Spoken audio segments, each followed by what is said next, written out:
Hey, welcome back to BIBSTER'S Repair Shop. We're here for day 2 of the Antique Engine and Tractor Association's Working Farm Show. And hopefully you watched yesterday's video that kind of showed a lot of what's going on. We're going to show you more stuff today. We've got more tractors to go through. The one thing we're going to start today's off with is this 1977 1460 Axial Flow International, which you might be going, BIBSTER, these things are, everyone's seen like 50,000 of these. Well, this one is special because it is the first serial number. We talked about how we have the first serial 1568 here today. We have the first serial 666 here today. This is the first serial 1460 axial flow, which is also a completely revolutionary design that International had come up with and produced. So it's not just like the first run of a model number, it's the first run of an entire series of combines that has their roots still to today of axial flow technology. So pretty cool. This thing's actually gone around in a bunch of different shows.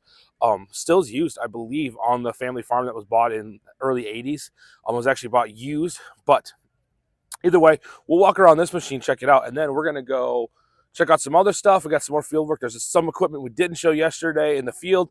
A lot of tractors we didn't show that were at the show, so we're going to try and see as much of that as we can, and we'll go from there. So stick around, grab a coffee, maybe a donut, enjoy both, and watch the video.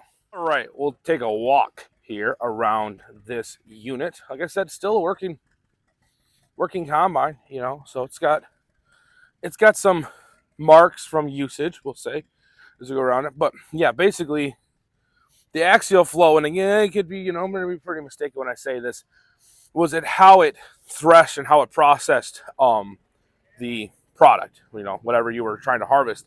And instead of it basically went down like a tube and then spun. That's why axial and flow. And they talk, actually, one of our club members was on the team that helped design this. And he did a big talk at one of our winter meetings about these things and how they developed them and all the testing they did. And it's really interesting, just kind of the stuff. So if you get any history on that, I know there's been some books about it, but this is a cool piece. Like I said, some of this stuff here is just, you don't see it anywhere else. Like this diesel tractor. Right, pretty deal. All outside and stuff. We got to check this thing out. This is a 1911 auto wagon built by International Harvester. So all the International truck line, this is kind of where it started. Obviously not much of a truck because that's not cargo back there. That's people, but it is what it is. But kind of shows, a touch primitive on your controls. You have like a magneto switch and a handbrake and a throttle. I will say they were pretty small. They were a lot smaller people back then because your steering wheel to back of seats is a distance that's pretty small. But we'll come around and check this thing out. Gas headlights.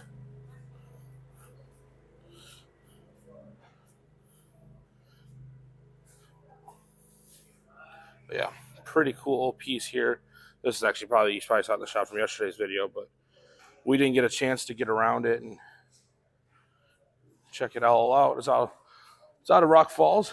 I don't believe they drove it here. I think it did trailer. That would be a pretty long drive to take a 112-year-old car. What's impressive is if they change that decal every year, that'd be the big question. That seems like it's like birthday candles. They got to scrape the one off. And either way, I've digressed. So I think this is the oldest vehicle on property today, but I'm not sure.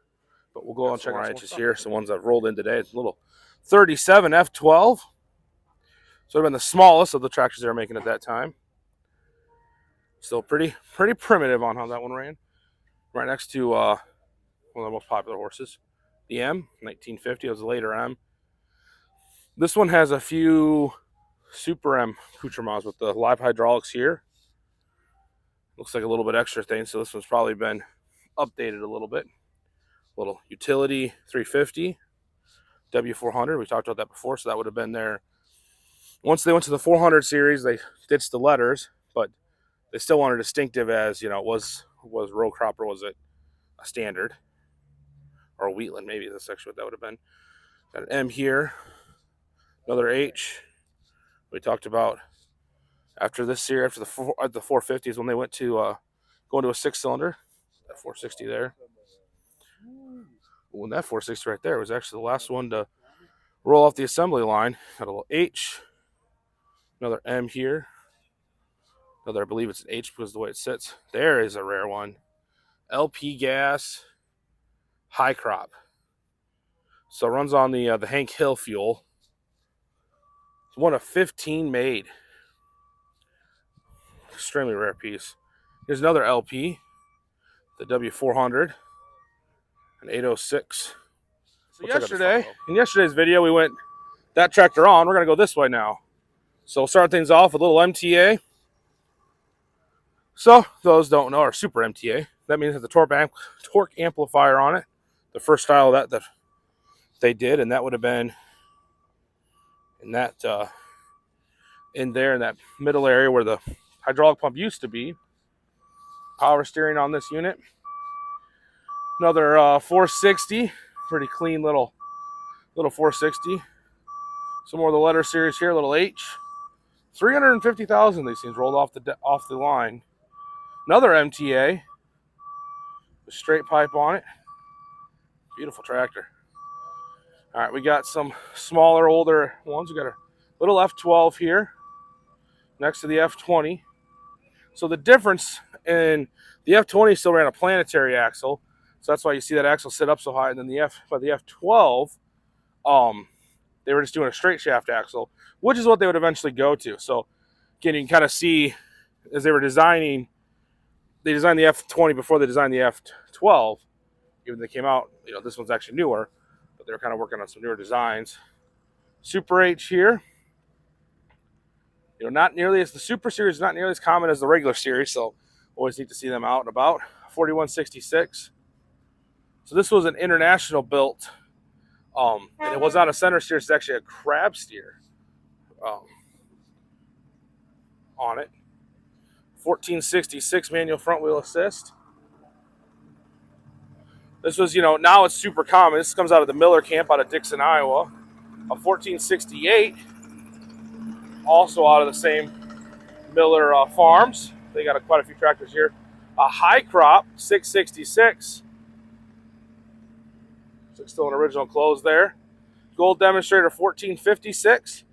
So you can see, we're going to compare to the 56 series, still the same grill style as like an 806, 1206. And then they switched over to the 66 grill series. Well, there would be a line. There should be something there, but you know how it is. A 544 hydro. Still out of the Miller family. A 450, and then a diesel 350 utility.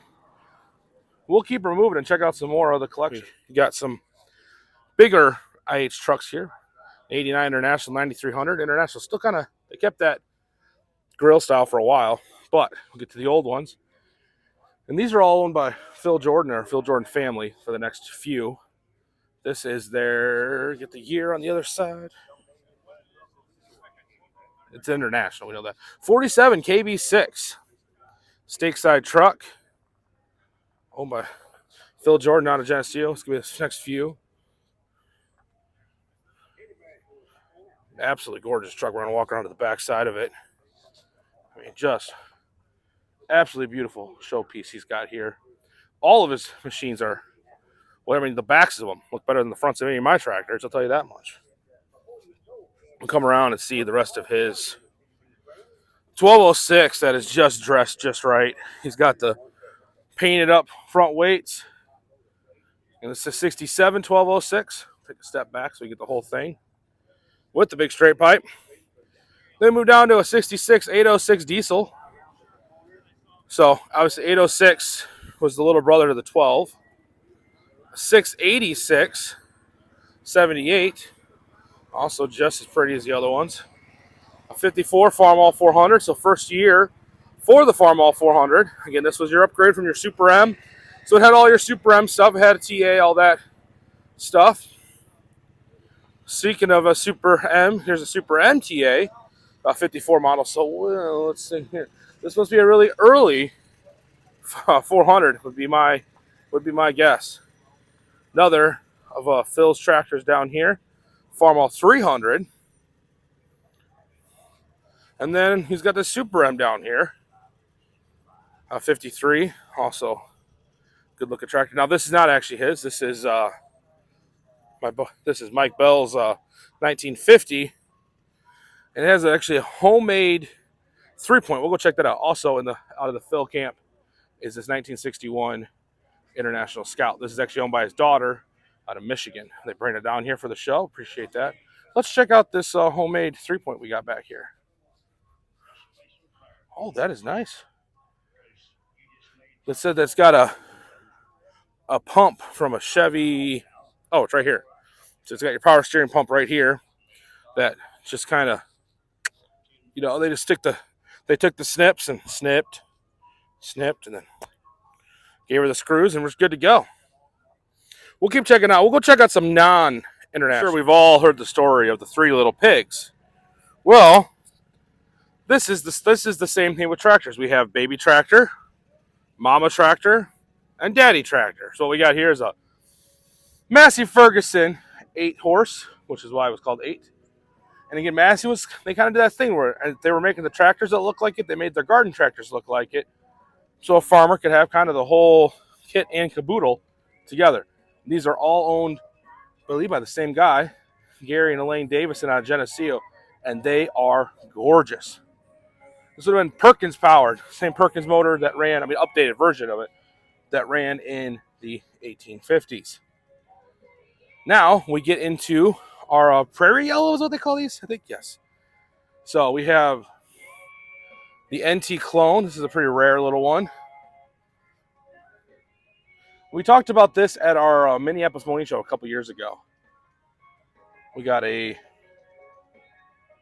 another mini. I'm not going minis. Side by side. We have a UB, Minneapolis Mowing UB. Big red building that needs to be moved.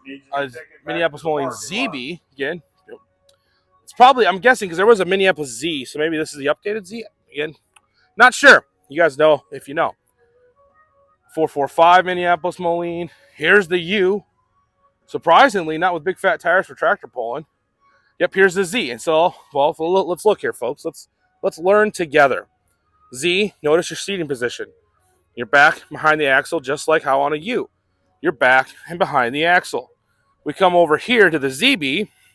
It's kind of fun to say. Notice you're now propped up. You can see where you're going. You can see over things. Same with the UB. So when they updated from the Z, which we can look down there, you can see those two there and there. See how those are lower. You're sitting down lower. Then you compare it to this seat up here where you're, instead of the seat coming back here, you're sitting up on a little pedestal. We'll go down here and see the back end of this U down here. It's very similar. But notice here, instead of having a platform there, they just everything that comes back. Now, I do know guys that like this style better.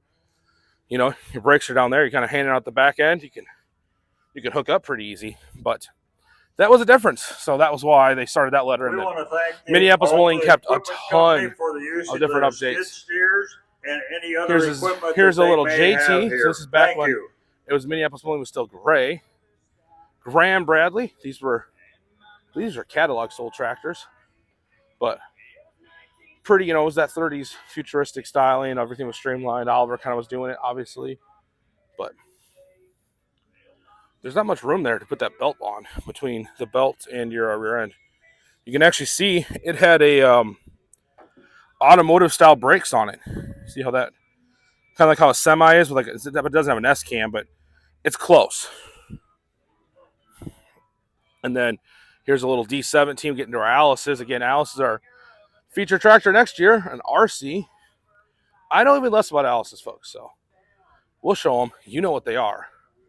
And we'll go from there. Then we got a case on the end. It might be orange, but it's not the same. Propane power. This has got to be part of a rare unit. We'll keep removing. Here we go, folks. Here we go. An Oliver 8852. A 1655 with roll bar. Those are sweet. This one I think was on our tractor drive. Ooh, a little 66. A Farmall C that's in the wrong place. Farmalls are supposed to go on the other side, but that's fine. We're okay with that. Here's a little F12, I think. It's also been shunned over to the land of other tractors. And to a pair of Fergies, painted a little differently. We have the 48 Fergie here. And then we have a not 48, maybe it's a 40. I don't know. I do not know. But we got some other Olivers back through here. We'll go back to the other side. We were talking about those different models and how the CB ready to sit. I'm just going to throw this out here for all my Oliver fans. Notice the platform they had there. Look at that. You can actually put your feet somewhere. We've got this little Super 55 over here that's also works as a side-by-side. You got your bus seat on the 3-point. It's a diesel. That's a rare option back then.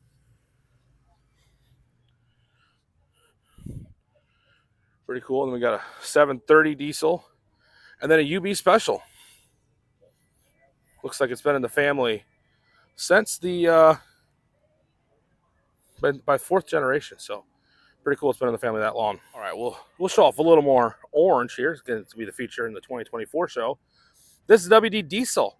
This has, instead of having a 4-cylinder, it had a 6-cylinder. I should know the name, but I don't.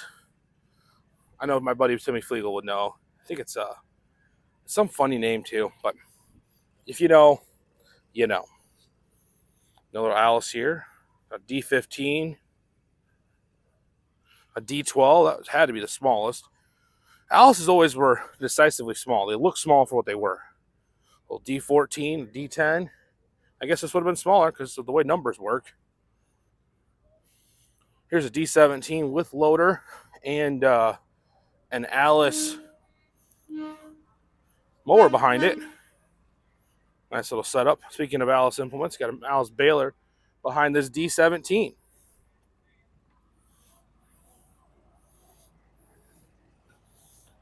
Get a little bit bigger here. Got a 190.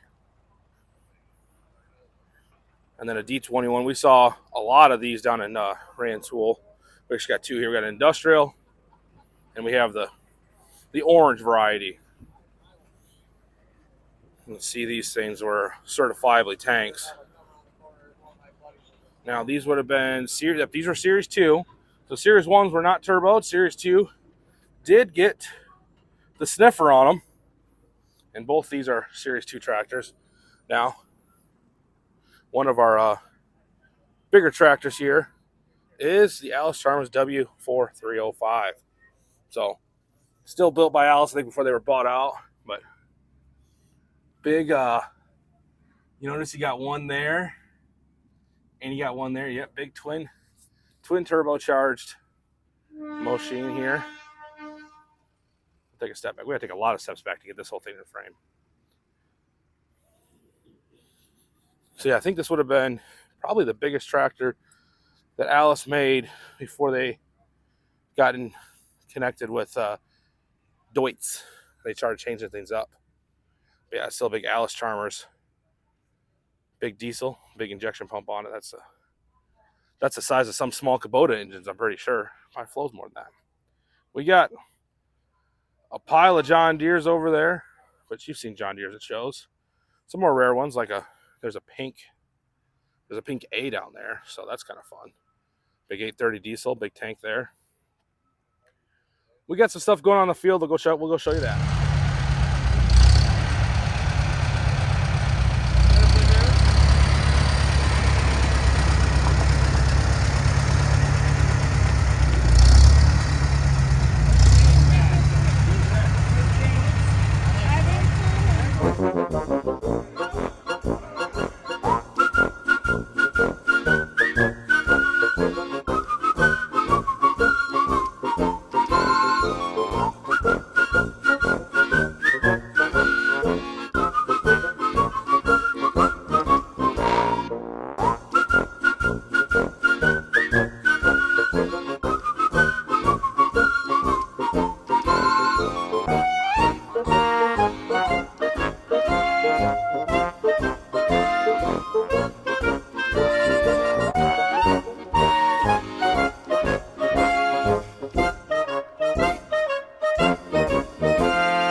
So we got a normal 560. You know, looks narrow front end. You see that all the time, and all of a sudden, instantly, you get tank status when you put duals on narrow front ends. It's just how this goes. You get officially a BIBSTER tank status tractor. So absolutely gorgeous 560, 1960 model. I mean, this paint job is, whew. I think I can still smell the paint. I might be getting a little loopy from the paint fumes, just on how nice a paint job this thing is. Very trusting, man. He has left the keys right there in him. But I mean, super clean, absolutely gorgeous paint job on this thing. We'll step back and to see how good it looks with the big duals on it. Again, tons of cool tractors here at the Antique Engine and Tractor Association Fall Show featuring Farmall. Next year we're featuring Next year we're featuring Alice Chalmers. So if you're Alice Chalmers, make sure to bring that out and come out to the show. All right, I'm back here with Paul, and Paul is the master of the unknowns and the orphan tractors and the odd, I like to say. So what'd you bring this year? Well, one of the tractors that we brought is the Moline Plow Company Universal Tractor. And we really wanted to bring it this year because this was the tractor that was built in the Farmall Works before it was the Farmall Works, and IH bought it from the Moline Plow Company. Okay. And the funny thing is, it's Moline Plow Company, but the factory was built in Rock Island. At the time, it was billed as the largest tractor manufacturing plant in the world. And they were probably pretty close for quite a while on that. And when it became the Farmall Works, it became even bigger. Yeah. So the Moline Universal actually started out in Ohio with basically a garden tractor almost, but it was an articulated garden tractor. And Moline was building the implements for it. Okay. Well, Moline was looking at marketing their own tractor, so they actually bought the patents for it and moved production to Illinois and built their facility. And the first ones that they built became called the Model B. They were a two-cylinder opposed engine. Okay. Then they made some upgrades called a Model C. And then in 1918, they introduced the Model D four-cylinder. Which is what this is. This is what this is. Okay. This engine was actually built in conjunction with another local company, the Root and Vandervoort Company of East Moline. Okay. This tractor was the first tractor to come standard with electric start, electric lights, and electric speed control. Oh, wow. So where were the lights? Because there's no, like, body on this thing. Well, we don't have the light mounted on it because we don't have the correct bracket, but the original light would have been mounted up here. Okay. And there's actually a light underneath the rheostat box. Oh, wow. So it'll just to shine down on what you're doing. Yep. Because the whole point of this was these rear wheels actually detached, and you had whatever implement you wanted to slid in underneath of it. So if you were really, really good, you could pull up next to your next implement, and you'd have it all ready to go. And you could unhook this, hold this up with just one hand, crank it over, and hook up to your next implement. So in 2019, we had the first ever Moline Plow Universal Tractor Reunion, and Lauren Book actually demonstrated doing it. So it can be done in practice. You had to be really good at it. You had to be really good, and nothing go wrong. Yep. So this was very much trying to mimic certain aspects of horse farming. Okay, yeah. With the big wheels, the motor in front, and then you riding on the implement and running it. So this box is the rheostat. Okay. And it actually controls the speed. So it's a single speed forward and reverse, but as you adjust the rheostat, that actually causes the generator to actually shift positions, and that's what opens and closes your throttle. So it also acts as your governor. Wow, that is, I mean, for what time period it was, Yep. What an overly complicated way to get it done. Yep. And that was the downside. Yeah. That was the downside. It was too complex. So REMI, it was called the REMI system, and it was actually not available overseas until much later because they didn't have the patent protection and they didn't want to allow it out of the United States. So when REMI got bought by GMC, it began to appear in some of the GMC vehicles and in the GMC Samson, later Samson tractors. Oh, yeah. But it was such a complex system that your average farmer couldn't work on it. Yeah. Your dealers couldn't work on it.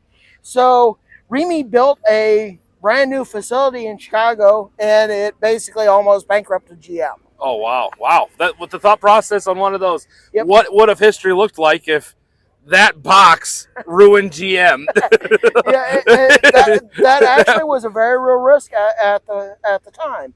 So this tractor, they sold, I forget how many units,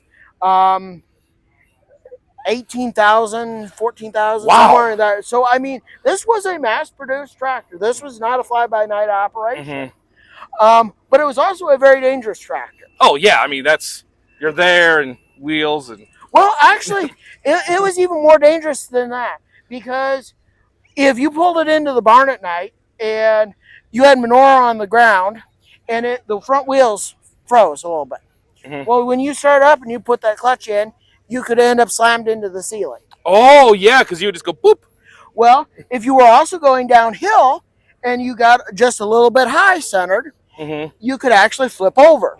Oh, yeah, this would be like the world's worst trebuchet. So if you notice on the other side here, let's go to the other side. Oh, yeah, I saw that one going in. You might notice there's a big slab of cement in the wheel. And that's actually factory. I shudder to think how many people, when they were trying to restore one, not knowing exactly what they were doing, Chip that off. tried to chip that out. Yeah. But because the engine is off center, it actually on a hillside, again, would tip over. Yep. Because then they're not that wide. I mean, this is probably only, what, like 4.5 foot wide? You know, 5 it's a foot? little wide, about 5 and something, yeah. Okay, but still pretty narrow for when we think about a tractor now. Yes. So, Kurt Allman, he's a major auctioneer in the old tractor business. Very well-known individual. He once told me the story about two brothers that he knew. Their dad bought one of these brand new. The first week, they raced to the barn to see who got the tractor and who had to take the horses. The second week, they raced to the barn to see who got the horses and who had to take the tractor. I've heard that story from Kurt before. that the first week was, well, like they was, we said this on last year. We were talking about the Rock Islands and the Hiders. There was a time before they knew what a tractor was going to be a tractor, and so they were just trying anything. And because with patents too, if you design something right and you patent it, you could, the next company couldn't completely copy it. Yep. And not only that, this actually was involved in a major patent lawsuit. Okay. Alice Chalmers had a very similar tractor, and it ended up in a patent lawsuit, and Alice Chalmers lost. Huh. So bringing it here next year will be just sour grapes on the Alice Chalmers is our theme. Well, there might be, but I don't think anyone's going to remember that. Now, you mentioned when we were getting started, orphans and oddballs. Yes. Well, in 2025, we are going to be featuring orphans and oddballs. Yes. And in 2019, we had the first ever Moline Universal Tractor Reunion. We had about 31 of these on the showgrounds, which is the most anybody has ever seen in any one place since the factory. Yeah. Well, we are going to try and have another Moline Universal Reunion. Nice. Okay, cool.